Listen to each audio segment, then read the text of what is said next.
Hegde mega fertility camp మా యొక్క అన్ని బ్రాంచుల్లో అపాయింట్మెంట్స్ కొరకు సంప్రదించండి 8880747474. ఇది చాలా కామన్గా చాలామంది పేషెంట్స్ అడిగే క్వశ్చన్ అండి. అంటే పార్ట్నర్తో కలిసినప్పుడు నేను సెక్స్ సామర్థ్యాన్ని న్యాచురల్గా ఎలా పెంచుకోగలుగుతాను, లేదా మెడిసిన్స్తో ఎలా పెంచుకోగలుగుతాను అనేది జనరల్గా ఈ క్వశ్చన్. ఇక్కడ మనకు రెండు విషయాలు చూసుకోవాలి. అసలు ప్రాబ్లం ఉందా లేదా, అంటే ఏదైనా సమస్య ఉండి ఆ సమస్య నుంచి బయటికి రావడం ఎలా, లేదా ఆల్రెడీ నార్మల్గా ఉండి డాక్టర్ నాకు అన్నీ నార్మల్గా ఉన్నాయి, అంగస్తమన ప్రాబ్లం లేదు, శీఘ్రస్ఖలనం ప్రాబ్లం లేదు, కానీ నేను ఇంకా బెటర్గా చేయాలనుకుంటున్నాను అనే కేటగిరీ ఒకటి. డాక్టర్ నాకు కలవాలంటేనే ఇబ్బందిగా ఉంది, అంటే అంగం స్తంభించట్లేదు, లేదా శీఘ్రస్ఖలనం సమస్య ఉంది, లేదా రెండు ప్రాబ్లమ్స్ ఉన్నాయి, లేదా కొంతమందికి కోరికలు తక్కువగా ఉన్నాయి, డాక్టర్ నాకు ఒకసారి కలిస్తే మళ్ళీ 2-3 రోజుల దాకా కోరిక రావట్లేదు. ఇవన్నీ రెండో కేటగిరీ కిందకు వస్తాయి. ఇప్పుడు ఫస్ట్ కేటగిరీ ఏంటంటే అన్నీ నార్మల్గా ఉండి నేను ఎక్కువగా ప్లెజర్, అంటే మా సెక్స్ లైఫ్ని ఇంకా ఇంప్రూవ్ చేసుకోవాలి అనే వాళ్ళకి ఏంటంటే లైఫ్ స్టైల్ మోడిఫికేషన్ అంటాం సింపుల్గా. అంటే మంచి ఫ్రూట్స్ తీసుకోవడము. ఫ్రూట్స్లో ఏమవుతుంది, టెస్టోస్టిరాన్ బూస్టర్స్ అంటాం. టెస్టోస్టిరాన్ బూస్టర్స్ ఏమేమి, అవకాడోస్ కానీ, వాటర్మిలన్ కానీ, పొమోగ్రనేట్, కొన్నిసార్లు బీట్రూట్, ఇవన్నీ కూడా ఏమవుతాయంటే యాంటీ ఆక్సిడెంట్స్ ఎక్కువ ఉంటాయి. అలాగే ఇవి తీసుకోవడం వల్ల న్యాచురల్గా హార్మోన్స్ ఉత్పత్తి అయ్యి మనకు ఎక్కువ సెక్స్ సామర్థ్యాన్ని పెంచగలుగుతాయి.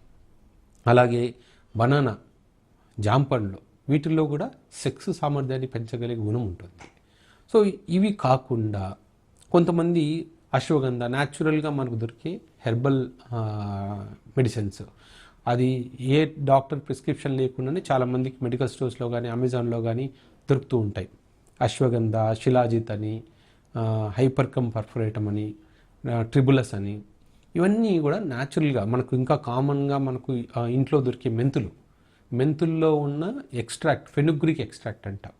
ఇవన్నీ కూడా మనకు ఫెనుగ్రిక్ అయితే అటు షుగర్ ఉన్న వాళ్ళకి పనికొస్తుంది, హార్మోన్ ఇంక్రీజ్మెంట్కి పనికొస్తుంది.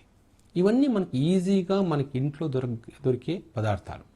ఈ అశ్వగంధ కూడా చాలా వరకు స్టోర్స్లో మూలికలు పౌడర్స్ కానీ, పౌడర్ ఫామ్లో కానీ, టాబ్లెట్ ఫామ్లో కానీ దొరుకుతుంది. అది ఏ ఫామ్లో అయినా తీసుకోవచ్చు. చాలామంది అడుగుతూ ఉంటారు కామెంట్ సెక్షన్లో, ఏ బ్రాండ్ మంచిది సార్, ఎక్కడ కొనాలి అని. అశ్వగంధ అనేది కామన్గా దొరికేది కాబట్టి మీకు ఎక్కడ అమెజాన్లో దొరికినా తీసుకోండి, లేదా ఇంటి దగ్గర ఏదైనా మెడికల్ స్టోర్లో కూడా అమెజాన్ టాబ్లెట్స్ అశ్వగంధ టాబ్లెట్స్ ఉంటే తీసుకోవచ్చు. వాటి వల్ల జనరల్గా సైడ్ ఎఫెక్ట్స్ ఉండవు. సో ఈ మెడికేషన్స్ వల్ల ఫస్ట్ కేటగిరీ మనం అనుకున్నాం కదా, ఆల్రెడీ నార్మల్గా ఉండి ఇంకా ఎక్కువసేపు పర్ఫామ్ చేయాలి అనే వాళ్ళకి ఇది ఒక ట్రీట్మెంట్ లాంటిది. రెండోది ఎక్సర్సైజ్ చేయడము, సరిగా నిద్రపోవడము, తర్వాత ఎండ. చాలామందికి ఏంటంటే వైటమిన్ డి డెఫిషియన్సీ. మనలో ఇప్పుడు ఏంటంటే చాలామంది డాక్టర్స్ కానీ, ఇంజనీర్స్ కానీ, సాఫ్ట్వేర్ ఇంజనీర్స్ కానీ మనకు ఎండకి ఎక్స్పోజ్ అవ్వకపోవడం వల్ల చాలామంది చేసే తప్పు ఏంటంటే పొద్దున్నే ఎక్సర్సైజ్ చేస్తారు, సన్లైట్ రాకముందే ఎక్సర్సైజ్ చేస్తారు, మళ్ళీ నైట్ ఈవినింగ్ జిమ్కి వెళ్తారు, కానీ సన్లైట్ రాదు. సన్లైట్ రాకపోవడం వల్ల కూడా విటమిన్ డి డెఫిషియన్సీ రావడము, విటమిన్ డి డెఫిషియన్సీ రావడం వల్ల కూడా మిగతా ఇష్యూస్, మళ్ళీ అంగస్తమన ప్రాబ్లమ్స్ రావడము, హార్మోన్స్ తగ్గిపోవడం జరుగుతూ ఉంటుంది. సో అట్లీస్ట్ వీక్లీ 2-3 రోజులన్నా మనము ఒక హాఫ్ అన్ అవర్ అన్నా సన్లైట్ రావాలి. అది ఎర్లీ మార్నింగ్ సన్లైట్ కావచ్చు, ఆఫ్టర్నూన్ సన్లైట్ కావచ్చు.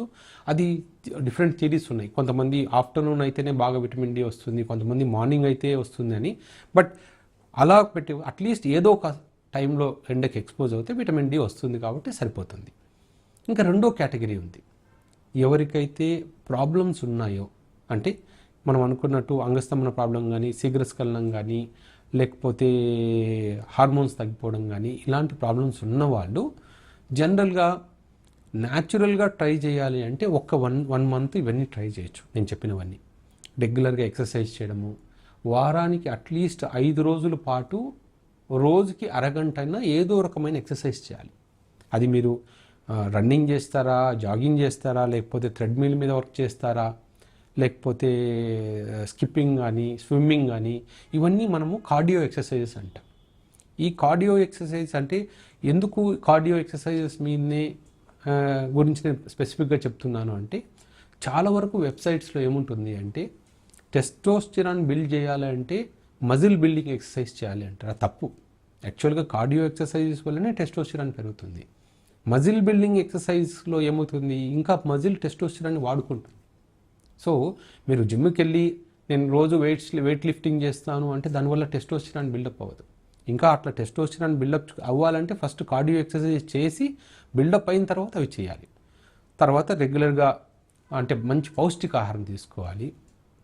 నేను ఇందాక చెప్పినట్టు పొమోగ్రనేట్ జ్యూస్ కానీ, పొమోగ్రనేట్ ఫ్రూట్ కానీ, వాటర్మిలన్ కానీ, బనానా ఇవన్నీ రెగ్యులర్గా ట్రై చేసిన తర్వాత కూడా ఇంప్రూవ్మెంట్ రాకపోతే డిలే చేయకుండా డాక్టర్కి చూపించుకోండి. బేసిక్ టెస్ట్, మీరు టెస్టోస్టెరాన్ టెస్ట్ ఉందనుకోండి, ఏ ల్యాబ్కి వెళ్ళినా కూడా టెస్టోస్టెరాన్ టెస్ట్ చేస్తారు. టెస్టోస్టెరాన్ నార్మల్గా ఉందా లేదా అంటే ఏజ్ని బట్టి మారుతూ ఉంటుంది టెస్టోస్టెరాన్. ఒక్కొక్క ఏజ్ గ్రూప్లో ఒకటి. జనరల్గా 40 years వరకు ఉన్న వాళ్ళకి జనరల్గా 4 రేంజ్లో ఎక్కువ ఉంటే చాలు. 4+ ఉండాలి. అంటే కొన్ని డిఫరెంట్ ఉంటాయి. Nanograms per ml, nanograms per decilitre అని. సో ఏదర్ 400 అన్న ఉంటుంది, 4 అన్న ఉంటుంది. సో కన్ఫ్యూజ్ అవ్వద్దండి. సో ఇది మినిమం 4 కన్నా ఎక్కువ ఉందనుకోండి నార్మల్గా ఉన్నట్టు. అలాగే థైరాయిడ్ ప్రాబ్లమ్స్ ఏదైనా ఉన్నా, ప్రొలాక్టిన్ హార్మోన్ అబ్నార్మల్గా ఉన్నా ఇవి మనం కరెక్షన్ చేసుకోవాలి. సో ఫస్ట్ కేటగిరీ వాళ్ళైతే డాక్టర్ని కలవాల్సిన అవసరమే లేదు. ఓన్లీ రెగ్యులర్ లైఫ్ స్టైల్ మాడిఫికేషన్స్తోనే వాళ్ళ సెక్స్ లైఫ్ని ఇంక్రీజ్ చేయొచ్చు. రెండో కేటగిరీ వాళ్ళు ఖచ్చితంగా వాళ్ళ ప్రాబ్లం ఏదైతే ఉందో దానికి డాక్టర్ని చూపించుకొని ఆ ప్రాబ్లంని క్యూర్ చేయగలిగితే, క్యూర్ అయిన తర్వాత మళ్ళీ ఈ ఫస్ట్ కేటగిరీ వాళ్ళకు ఏదైతే ఉన్నాయో న్యాచురల్గానే ఇంప్రూవ్ చేయడం, వాళ్ళు చేసినట్టు మెయింటైన్ చేసుకోవచ్చు. అంటే ఉన్న ప్రాబ్లమ్ని మళ్ళీ ఆ ప్రాబ్లం రాకుండా ఒకసారి క్యూర్ అయిన తర్వాత నార్మల్గా ఉండడానికి ఇవన్నీ హెల్ప్ అవుతాయి మనకి. తర్వాత లాస్ట్ పాయింట్ ఏంటంటే, ఎప్పుడైనా సరే సెక్స్లో ఎంజాయ్ చేయాలి, బాగా ప్లెజర్ రావాలి అంటే టూ మచ్ ఆఫ్ ఎగ్జైట్మెంట్ ఉండకూడదు. సెక్స్ అనేది చాలా ఫాస్ట్గా చేయాలి, ఎంత ఫాస్ట్గా చేస్తే అమ్మాయికి అంత తృప్తి అనేది రాంగ్ క్యాలిఫికేషన్. మీరు ఏ అమ్మాయిని అడిగినా కూడా ఇప్పుడు ఓన్లీ మీరు పార్న్ మూవీస్లో చూస్తేనే అలా ఉంటుంది తప్ప, నార్మల్గా ఉన్నప్పుడు అమ్మాయిలు ఎప్పుడు ఫాస్ట్గా చేయాలనుకోరు, ఎక్కువసేపు చేయాలనుకుంటారు. మీరు స్లోగా స్ట్రోక్ చేసినా కూడా ఎక్కువసేపు చేయాలనుకుంటారు, వాళ్ళతో ఎక్కువసేపు మాట్లాడాలనుకుంటారు, ఎక్కువ టైం వాళ్ళతో స్పెండ్ చేయాలనుకుంటారు. సో అందుకని ఫోర్ ప్లే అనేది ముఖ్యం. ఫోర్ ప్లేలో ఎక్కువ టైం స్పెండ్ చేయండి, మీ పార్ట్నర్తో ఎక్కువసేపు మాట్లాడండి. ముందు కానీ అంటే సెక్స్కి ముందు కానీ సెక్స్ టైంలో కానీ ఎంత ఎక్కువగా మీరు టైం స్పెండ్ చేస్తే పార్ట్నర్కి అంత మీతో గడపాలని అనిపిస్తుంది. అంతేగాని మీరు ఎంతసేపు సెక్స్ చేయగలిగారు, ఎంత సెక్స్లో ఎంత ఫాస్ట్గా స్ట్రోక్ చేయగలిగారు అనేది ఎప్పుడూ కౌంట్ అవ్వదు, గుర్తుపెట్టుకోండి.